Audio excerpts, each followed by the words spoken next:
Se dice que un número natural n es odioso si su equivalente en notación binaria posee un número o cantidad impar del número 1. Diseñe un programa que indique si un número natural dado por el usuario cumple con la definición ofrecida, con las siguientes condiciones. Diseñe sus propias funciones y/o procedimientos. Lea los datos desde el teclado. Presente el resultado en pantalla. La estrategia que voy a establecer para saber si un número es odioso o no la dividiré en dos partes. Supongamos que tenemos un número n, que debe ser entero y positivo. Lo primero que voy a hacer es convertirlo a su equivalente binario o en base 2. Una vez que tengo este número, lo que voy a hacer es que voy a contar todos los dígitos que sean igual a 1 o sumarlos. Al final de cuentas, si eso es impar, me dirá si el número es odioso o no. Así que, por ejemplo, trabajemos con n igual a 87. Su equivalente en base 2, y después veremos cómo se hace esa cuenta, es el número 10101111.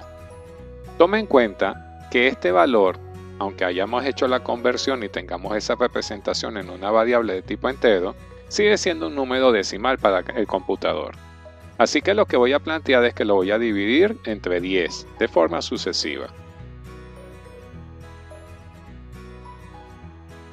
En esta primera división, el resto, que lo puedo encontrar mediante el operador mod, me da 1. Y el siguiente valor ya disminuido dividido entre 10, el 101011, lo encuentro mediante el operador div. Así que a medida que estoy haciendo estas operaciones, lo que estoy encontrando como resto o el resultado de aplicar el mod del número entre 10, tengo que preguntar si es igual a 1. Al ser igual a 1, voy a apoyarme en una variable contador que inicialmente valdrá 0 y que le sumaría un número 1 o un 1 cada vez que encuentre un dígito 1. Así que inicialmente tendríamos 1 aquí. ¿Qué hacemos? Continuamos dividiendo entre 10. En este caso vuelvo a obtener un número 1 como resto y el valor para la siguiente vuelta, para el siguiente intento sería 10101. Como es un 1 también, nuestra variable contador ahora pasaría a ser incrementada en 2, así que pasaría a ser un número 2. Continuando, volvemos a dividir el número entre 10. Como verá, aquí hay una secuencia de operaciones que se están repitiendo. Tengo el número, traigo su dígito al dividirlo entre 10 mediante el operador mod, lo disminuyo, por decirlo de alguna manera, entre 10, esto con el operador div. A medida que voy haciendo esto, voy preguntando si el dígito que estoy obteniendo aislado es o no el número 1. En caso de serlo, lo voy acumulando en el contador o mi variable contadora. En caso contrario, paso al siguiente. Y esto lo estaré repitiendo tantas veces como sea necesario, tal como se está viendo en el video.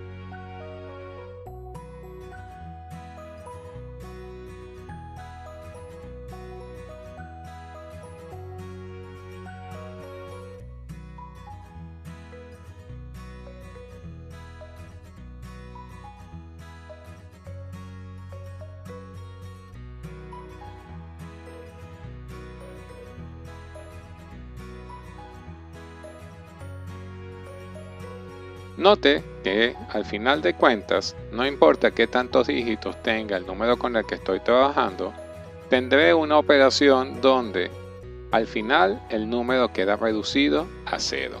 Ese es el momento donde yo debo de decir que ya culmino el ciclo donde he estado haciendo estas operaciones o lo termino.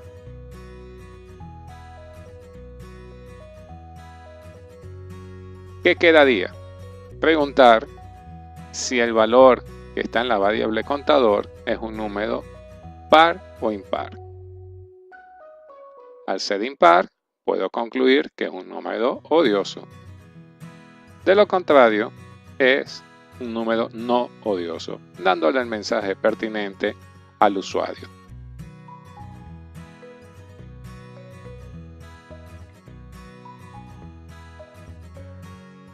La pantalla que nos permite determinar si un número es odioso es muy sencilla. Tenemos una caja de texto donde el usuario ingresa el número y una etiqueta donde presentamos el mensaje. Esa etiqueta inicialmente está invisible. Dando doble clic al botón calcular, lo primero que hacemos es que el número lo vamos a obtener de la caja de texto. Recuérdese que en la caja de texto es un valor alfanumérico y lo convertimos a su equivalente numérico.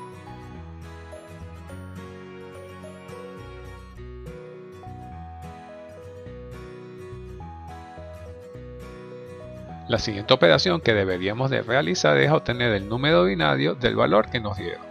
Para eso nos apoyaremos en una función que vamos a definir posteriormente, decBin, donde su único parámetro es el número dado por el usuario.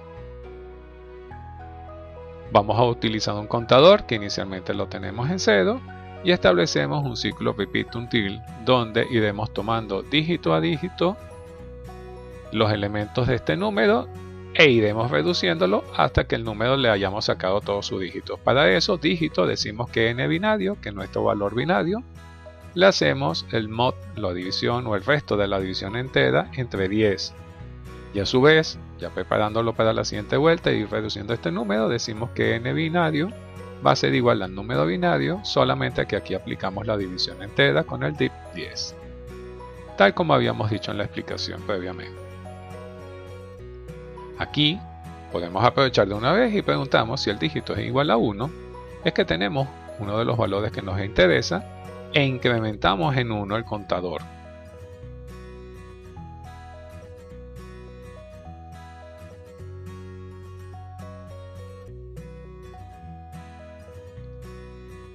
Este ciclo lo terminaremos en el momento que el número binario sea igual a 0.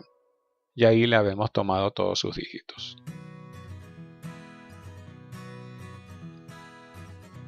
Luego, lo que debemos es preguntar si el contador es par o impar. Esto lo hacemos con contador mod2. Si es igual a 1, esto es un número impar.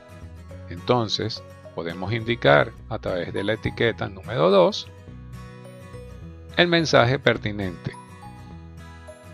Esto en su propiedad caption.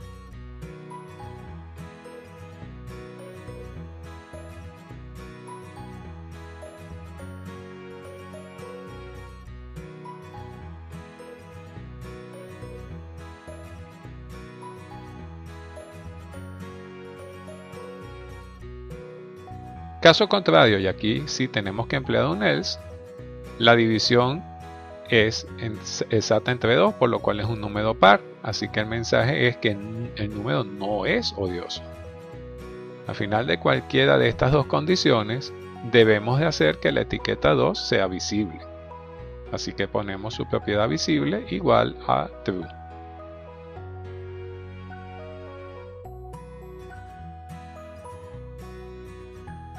Declarando las variables, tanto contador como dígito terminan siendo números pequeños, así que podemos declararla entero tipo byte.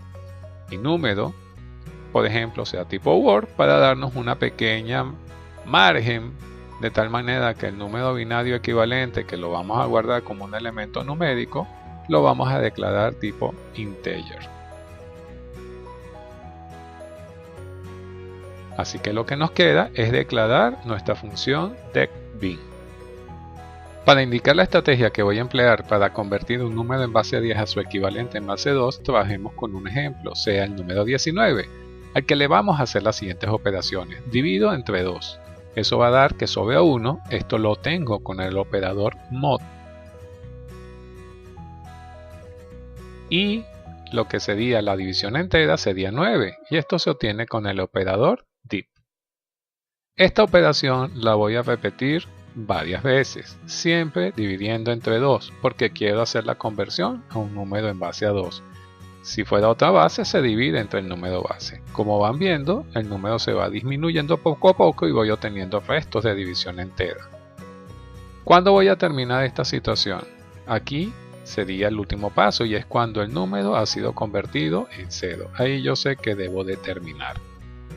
Ahora, la otra parte para poder establecer nuestra estrategia es que fíjense algo, vamos a hacer una conversión de un número binario a su equivalente a base 10. Trabajemos con el número 10011. ¿Qué se hace? Se agarra y la base, empezando de la derecha hacia la izquierda, se va elevando a la 0, a la 1, a la 2, así a medida que se avanza hacia la izquierda. Si fuera otra base, la base sería esa con la que se trabaja y la secuencia sería la misma. En este caso, llegamos hasta 2 a las 4. Ahí se multiplica por el número que se encuentra en cada una de las posiciones. Así que el primero se multiplica por 1, el segundo por 1, luego por 0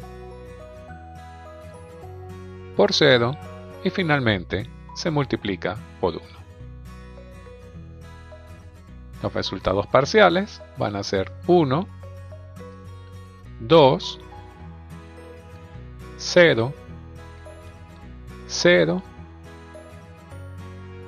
16. Si sumamos este número, verá que eso va a dar 19. Así que esta es la forma de conseguirlo y verán que es con el que trabajamos inicialmente. Ahora debemos observar que a medida que yo voy haciendo las divisiones con el operador mod, estoy encontrando que la secuencia de números es con el que nosotros tenemos que trabajar, pero invertido en la secuencia. Así que estamos obteniendo 11001 cuando era 1001. Así que a medida que nosotros estamos trabajando, lo que debemos hacer en esta descomposición del número es que en ese ciclo, porque estamos haciendo las mismas operaciones, antes inicializamos una variable suma en 0. A medida que vamos trabajando con estas operaciones, el mod, por ejemplo, asignamos ese valor a la variable d. Y dentro del ciclo lo que vamos a estar haciendo es acumular la variable suma, que le vamos a multiplicar por 10 y luego le sumo el dígito. Esto dentro del ciclo que vamos a estar estableciendo, porque estamos haciendo las mismas operaciones, vamos a terminar obteniendo el número tal como lo queremos.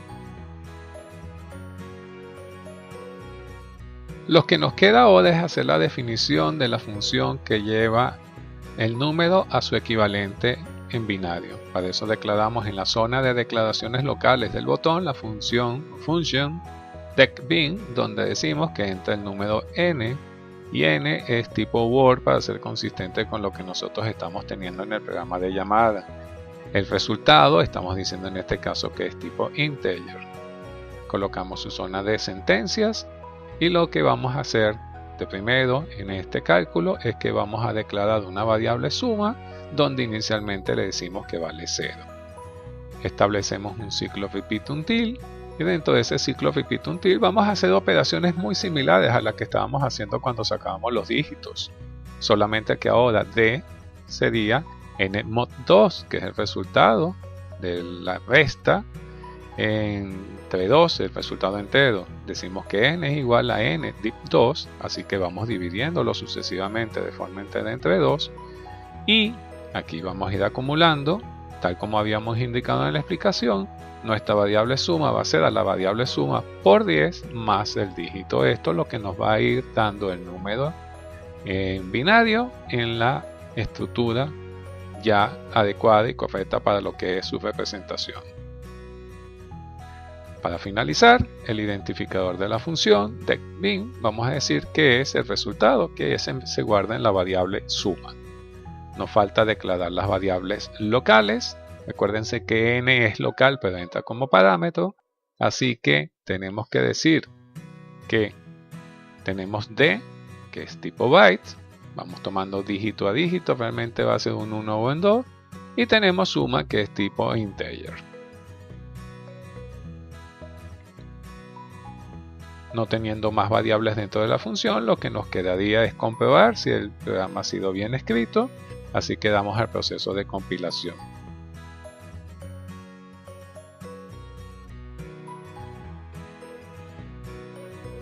Como verán, se detiene en donde previamente había cometido un error y había escrito mal el nombre de la función str_to_in. Corrigiendo esta equivocación y volviendo a compilar,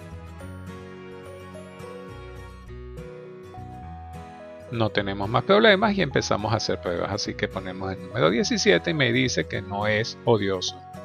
Al colocar el número 19, me dice que es odioso. Les invito a comprobarlos ustedes.